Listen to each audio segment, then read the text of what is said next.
అందరికీ నమస్కారం. BVP మేలుకొండి TV ద్వారా వస్తున్నాను. ఈరోజు ముఖ్యాంశము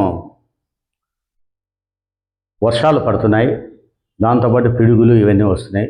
ఎక్కువగా ఉష్ణోగ్రత కొన్ని చోట్ల ఎక్కువగా 38-39 డిగ్రీల కాడికి వస్తున్నది.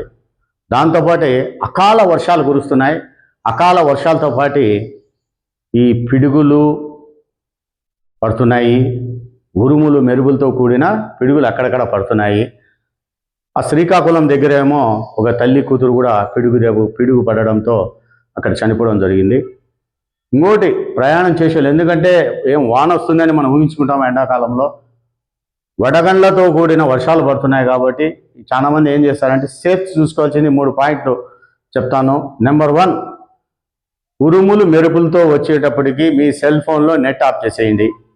నెంబర్ 2, ఎక్కడైనా కానీ మీరు కార్లో కానీ టూ వీలర్లో కానీ ప్రయాణం చేస్తున్నప్పుడు చెట్టు కింద నిలబడద్దండి. అక్కడ కూడా చెట్టు మీద కూడా పిడుగులు పడినాయి, ప్రమాదాలు ఎదుర్కొన్నాం అంటున్నారు కాబట్టి అక్కడ కూడా జాగ్రత్త వహించండి. ఇంకొకటి, మూడవది ముఖ్యంగా జాగ్రత్త వహించాల్సింది, ప్రయాణము పోయేటప్పుడు ఎక్కడైనా కానీ వర్షము వచ్చే పరిస్థితి అవపడినప్పుడు జాగ్రత్త వహించి జాగ్రత్తగా ఉండండి.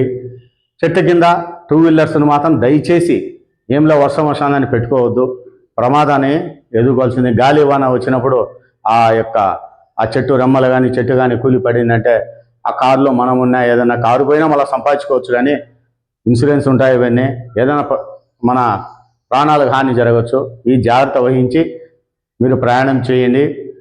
పిడుగులు పడుతున్నాయి, జాగ్రత్త. ఎందుకంటే వర్షాలు, ఈ ఎండాకాలంలో వర్షాలు ఎట్టుంటాయంటే ఈ వడగంతో కూడిన వర్షాలు పడతాయి. ఏంలో పోతా ఉంటారు. అవి రాయి కంటే ఎక్కువగా స్పీడ్గా వచ్చి తగులుతాయి, గాయాల పాలు కూడా అవుతారు. కాబట్టి సాధ్యమైనంత వరకు మనము జర్నీ సునాయాసనంగా జరిగేదానికి ప్రయత్నించండి. ఎందుకంటే అకాల వర్షాలు అంటారు, అకాలంగా వస్తాయి కాబట్టి జాగ్రత్త వహిస్తారని కోరుకుంటూ ఇట్లు బీవీపీ మేలుకొండి ఛానల్ ద్వారా మీ ముందుకు వస్తున్నాను.